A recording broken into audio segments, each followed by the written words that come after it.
नमस्कार, हेमक्रिस्ट क्लासेस में आपका स्वागत है। मैं हूँ डॉक्टर राजेंद्र। आज नया टॉपिक लेकर आपके बीच में उपस्थित हुआ हूँ, जिसका नाम है सेट एंड इट्स टाइप्स। अगर सेट और इसकी जो टाइप्स हैं, अगर आप जानना चाहते हैं, तो ये वीडियो आप लोगों के लिए है। इसके जो क्वेश्चंस हैं यूपीएससी के सीसैट में और किसी भी कॉम्पिटिटिव एग्जाम्स में, साथ ही जीएटी का जो पेपर है सीयूईटी में मई मंथ में होने वाला है, इसमें बहुत सारे क्वेश्चंस इसके आते हैं। तो एक क्वेश्चंस आपका ज़रूर 100% होने वाला है, अगर आप सेट और इसकी टाइप्स का जो टॉपिक है बड़े डिटेल से सुनेंगे। अगर आप इस वीडियो में बने रहना चाहते हैं, तो सबसे पहले जो हेमक्रिस्ट क्लासेस हैं, उसके चैनल को ज़रूर सब्सक्राइब कीजिएगा और ये जो वीडियोज़ आपको मिलेंगी, इनको आप दूसरे में अपने मित्रों के साथ भी शेयर ज़रूर करना। आइए हम जानने की कोशिश करते हैं कि सेट और इसकी टाइप्स हैं क्या? बेसिकली सेट होता क्या है? सेट एक collection of well defined objects होता है। जो भी वेल डिफाइंड ऑब्जेक्ट्स है, वेल डिफाइंड का वर्ड हम यूज़ कर रहे हैं कि पूरी तरह से डिफाइंड हो, पूरी तरह से एक वेल डिफाइंड हो, उसको हम सेट कहते हैं। सेट इस तरह से ओपन में नहीं हो सकता जिसमें इन्फिनिटी फिगर्स हो। कोई भी वेल डिफाइंड ऑब्जेक्ट्स होने चाहिए, उसको हम सेट कहेंगे और सेट के जो मेंबर्स होते हैं, उसी को एलिमेंट्स ऑफ द सेट भी कहा जाता है। फॉर एग्जांपल, अगर आपके पास A इज़ इक्वल टू 1, 2, 3, 4 इस तरह से इसके डिफरेंट मेंबर्स हैं इस सेट के, तो these are the different elements of the set. इस सेट के ये एलिमेंट्स होंगे। इन सेट को आप 2 बड़ी फॉर्म में रिप्रेजेंट कर सकते हो। फिलहाल अगर आप देखें, X is an element of set A, then X is belongs to A। अगर आपको एक बिलॉन्ग्स टू का वर्ड यूज़ करना है और अगर ये बिलॉन्ग्स नहीं कर रहा है, तो नॉट बिलॉन्ग्स टू का इस्तेमाल करना है। दैट मीन्स मेरे पास 1, 2, 3, 4 था, इसके अंदर 5 नहीं है, तो मैं लिख रहा हूँ 5 does not belongs to A, but इसके अंदर 3 है, तो मैं लिख सकता हूँ कि 3 बिलॉन्ग्स टू A। ये बिलॉन्ग्स टू और नॉट बिलॉन्ग्स टू का वर्ड जो है, सिंबल है, हम इस्तेमाल करते हैं इसके लिए, ताकि इसके अंदर कौन से एलिमेंट्स हैं या कौन से नहीं। जो इसकी रिप्रेजेंटेशन है वो 2 फॉर्म्स की होती है टेबुलर और रोस्टर फॉर्म, दूसरी होती है सेट बिल्डर फॉर्म। जो टेबुलर और रोस्टर फॉर्म होती है एलिमेंट्स की, उसमें एलिमेंट्स को हमेशा राइट किया जाता है सेपरेटेड बाय कॉमास और एनक्लोज्ड रखा जाता है within bracket. Elements are separated by commas and enclosed between the bracket. जिस तरह से यहाँ पे रखा गया है, इसी प्रकार एलिमेंट्स को सेपरेट किया जाता है कॉमास के द्वारा और उसको ब्रैकेट्स, कर्ली ब्रैकेट्स में या ब्रैकेट्स में रखा जाता है। ये एक एलिमेंट्स हैं किसके? टेबुलर फॉर्म के। सेट ऑफ वोवेल्स मैंने लिखा हुआ है ए ई आई ओ यू, ये एक सेट है जिसको रोस्टर फॉर्म में लिखा गया है या टेबुलर फॉर्म में। इसी सेट को अगर हमने सेट बिल्डर फॉर्म में लिखना हो तो कैसा होता है? सेट बिल्डर फॉर्म बेसिकली एक सेंटेंस फॉर्म में होता है जब किसी भी सेट को स्टेट किया जाता है by some properties. That means उसको हम राइट करते हैं विद सम प्रॉपर्टीज के हिसाब से, उसकी प्रॉपर्टीज के हिसाब से उसको लिख देते हैं एक स्टेटमेंट टाइप के स्टेटमेंट में। जैसे कि A is equal to x such that x is an even integer. यहाँ पे मैंने लिख दिया है कि एक्स इवन इंटीजर्स हैं। ये सेट बिल्डर फॉर्म है, इसी को सेट रोस्टर फॉर्म में बनाया जा सकता है, सेट टेबुलर फॉर्म में बनाया जा सकता है। अगर मैं इसको रोस्टर फॉर्म में या टेबुलर फॉर्म में बनाऊं तो a इज इक्वल टू 2, 4, 6 और 8 आया या 10 आया, इस तरह से एक सेट बन रहा है। ये मैंने टेबुलर फॉर्म में लिखा। आपको ऐसा भी आ सकता है कि आपको रोस्टर फॉर्म में सेट दिया गया हो, उसको आपको सेट बिल्डर फॉर्म में कन्वर्ट करना हो, या सेट बिल्डर फॉर्म में दिया हो, उसको सेट टेबुलर फॉर्म में अगर आपको कन्वर्ट करना हो तो आपको आना चाहिए। ये कुछ छोटा सा सेट का कॉन्सेप्ट था। आइए अब हम सेट की टाइप्स करते हैं कि सेट कितनी प्रकार के होते हैं। ये जानना बहुत इंपॉर्टेंट है। अगर आपको इस वीडियो का आनंद आ रहा है तो आप इसको सब्सक्राइब करना नहीं भूलिएगा। आप यूट्यूब चैनल जो हेमक्रिस्ट क्लासेस का है, उसको सबसे पहले सब्सक्राइब कीजिए और बेल आइकन को दबाइए ताकि आपको नई वीडियो की नोटिफिकेशन एकदम मिल जाए।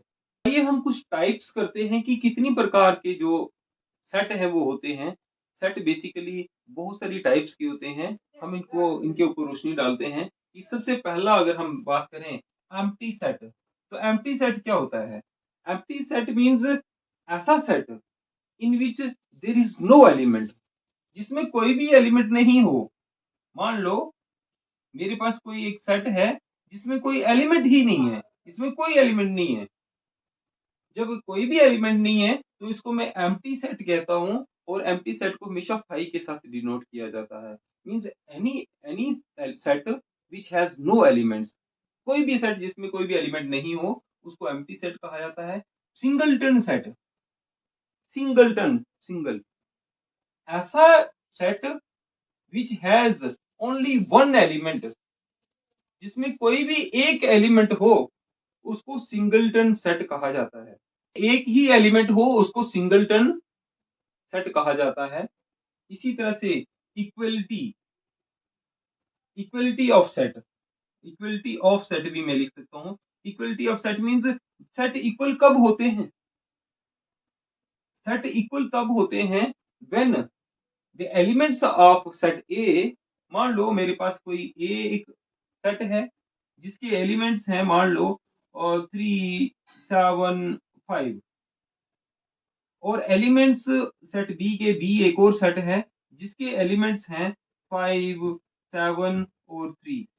When the elements of set A of the elements of set B, A के जो मेंबर्स हैं, ए सेट के जो मेंबर्स हैं वही मेंबर्स बी के भी हों तो इक्वलिटी ऑफ सेट कहा जाता है। अब याद रखना कि इक्वलिटी ऑफ सेट तब होता है जब elements of set A is same as the element of set B हों, सेम होने चाहिए बिल्कुल।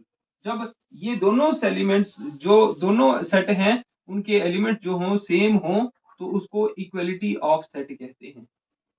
ये दोनों सेट जो हैं इक्वलिटी है, means A set is equal to set B, ये इक्वल है।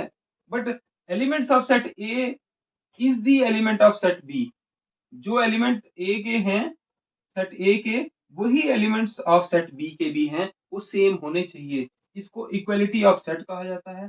फाइनाइट सेट वो सेट होते हैं जिसमें एलिमेंट्स जो हों वो फाइनाइट हों, फाइनाइट एलिमेंट्स हों। फॉर एग्जांपल मैं इसमें लिख सकता हूं कि days of the week, days of the week, एक वीक के कितने दिन होते हैं भाई? 7, 7 डेज होते हैं। तो ये फाइनाइट सेट है, गिनने जाने वाले फाइनाइट नंबर ऑफ एलिमेंट्स है उसमें, जिसको हम फाइनाइट सेट कहते हैं। लेकिन इनफाइनाइट सेट कौन सा सेट होता है? इनफाइनाइट सेट मींस ऐसे ऐसे एलिमेंट्स जिसके अंदर एलिमेंट जो हों वो भी इनफाइनाइट हों। फाइनाइट सेट कौन सा सेट होता है? व्हेन किसी भी सेट के अंदर इनफाइनाइट नंबर ऑफ सेट्स हों, एलिमेंट्स हों, इनफाइनाइट नंबर ऑफ एलिमेंट्स हों। इनफाइनाइट नंबर ऑफ एलिमेंट्स का मतलब है कि जैसे the peoples on the earth, जो लोग हैं ऑन द अर्थ, भाई इस दुनिया में कितने लोग हैं कोई पता नहीं, इनफाइनाइट हैं, तो इसको इनफाइनाइट सेट कहते हैं। इनफाइनाइट सेट वो सेट होता है जब एलिमेंट्स किसी भी सेट के काउंटेबल ना हो, इनफाइनाइट हो। और इसी प्रकार डिसजॉइंट सेट होता है। डिसजॉइंट सेट भी बहुत ही इंटरेस्टिंग कॉन्सेप्ट है। Disjoint when the elements of set A और बी के दोनों के देखे जाएं, देयर इज नो कॉमन एलिमेंट। मान लो, और शॉर्ट में ऐसे भी लिख सकते हो, when there is no common elements between set A and B, A और बी में कोई भी कॉमन एलिमेंट्स ना हो। ए के एलिमेंट्स मेरे पास हैं 2 6 7, और एलिमेंट्स ऑफ सेट बी है मेरे पास, मैं लिख देता हूं 1 5 और 8। आप देख रहे हैं जो एलिमेंट्स ऑफ सेट ए हैं और एलिमेंट्स ऑफ सेट बी हैं, अगर मैं दोनों की इंटरसेक्शन देखूं, इंटरसेक्शन का मतलब है कॉमन, ए और बी में दोनों का इंटरसेक्शन देख रहा हूं, ये इंटरसेक्शन का वर्ड है, याद रखना। इसी प्रकार यूनियन का वर्ड ये होता है। इंटरसेक्शन को हम एंड बी कहते हैं और यूनियन को हम और बी कहते हैं। तो ए इंटरसेक्शन बी जब है वो हमारा क्या है? 0। ए और बी के बीच में कोई भी एलिमेंट्स कॉमन है ही नहीं, ऐसे एलिमेंट्स को डिसजॉइंट सेट कहते हैं। आइए अब बने रहिए, हम अदर टाइप्स भी सेट की करने जा रहे हैं। अगर आपको हेमक्रिस्ट क्लासेस का आनंद आ रहा है तो आप इसको, अगर आपने अभी तक जो चैनल है वो सब्सक्राइब नहीं किया है तो इसको सब्सक्राइब कीजिए और इन वीडियोस को अपने दोस्तों के साथ शेयर भी कीजिए। फर्दर कुछ और टाइप्स हैं। सबसेट क्या होता है? सबसेट होता है कि if A is equal to 2 4 7 for example हो और बी आपका हो 1 2 3 4 5 4 7 हो, तो A is called the subset of B. A जो उसको कहा जाएगा, ये सबसेट है बी का, क्योंकि elements of set A is also the elements of set B. जो सेट एलिमेंट्स ए के सेट हैं, जैसे कि एलिमेंट्स हैं 2 4 7, वो एलिमेंट्स इस वाले बी वाले सेट में भी हैं। तो जब भी ए के जो एलिमेंट्स हों वो सेट बी में भी अवेलेबल हों, उसको हम set of A is a subset of B कह सकते हैं। इसी के साथ जुड़ती हुई टर्म एक और है, that is proper set. Proper subset क्या होता है? प्रॉपर सबसेट भी इसी प्रकार से होता है। A is a proper subset of B. A आपका प्रॉपर सबसेट होना चाहिए बी का, जैसे इस कंडीशन में था, but A is a proper subset of B, but A is not equal to B. A B के बराबर नहीं होगा। आपको बताइए कि ए और बी बराबर कब होते हैं? When the members of set A is the members of set B. जो ए के मेंबर्स हों वही बी के भी मेंबर्स हों, तो तब वो इक्वल होते हैं। इसमें होता क्या है कि बी के जो एलिमेंट्स हैं वो ए से ज्यादा होते हैं। कंडीशन यही होनी चाहिए कि मान लो आपके पास सेट ए है, ए के एलिमेंट्स हैं 1 2 3, बी के जो एलिमेंट्स हैं वो आपके पास होंगे, ये तो होंगे, 1 भी होगा, 2 भी होगा, 3 भी होगा, बट 5 होगा, 7 होगा और 9 होगा। दैट मीन्स 1 और मोर एलिमेंट्स होने चाहिए बी के। बी और ए इक्वल नहीं होता इस केस में, but A is a proper subset of set B. जो ए है वो इसका प्रॉपर सबसेट है। एक और थर्ड वाली प्रॉपर्टी है, that is power of set. Power of set basically होता कैसे है कि मान लो सेट ए है मेरे पास, उसके एलिमेंट्स हैं ए बी और सी, मुझे इसकी पावर बतानी होगी, तो पावर हमेशा 2 raised to power n से निकलती है। n का मतलब है कि यहाँ पे कितने एलिमेंट्स हैं? 3, तो 2 की पावर कितनी आएगी? 3, that is 2 multiplied by 2 multiplied by 2, that is 8। 8 is the power of that set. तो इस सेट की अगर आपको पावर फाइंड करनी हो तो 8 आएगी। That means 8 number of sets बनेंगे किसके? ए बी सी के। इस प्रकार हमने देखा कि सेट होता क्या है, सेट की डिफरेंट टाइप्स क्या हैं। अभी इसमें एक ऑपरेशन ऑफ सेट बाकी है, वो वीडियो काफी लंबी हो जाएगी, हम दूसरी वीडियो में लेकर आएंगे कि ऑपरेशन ऑफ सेट होते क्या हैं। तो आप इन वीडियोस में बने रहिए। इन वीडियोस का फायदा आप खुद भी लीजिए, अपने दोस्तों को भी दिलाइए। और अगर आपने चैनल को अभी तक सब्सक्राइब नहीं किया है तो आप इसको सब्सक्राइब कीजिए। दूसरी नई वीडियो लेकर नए टॉपिक पे हम फिर से उपस्थित होंगे। तब तक आप स्वस्थ रहें। धन्यवाद।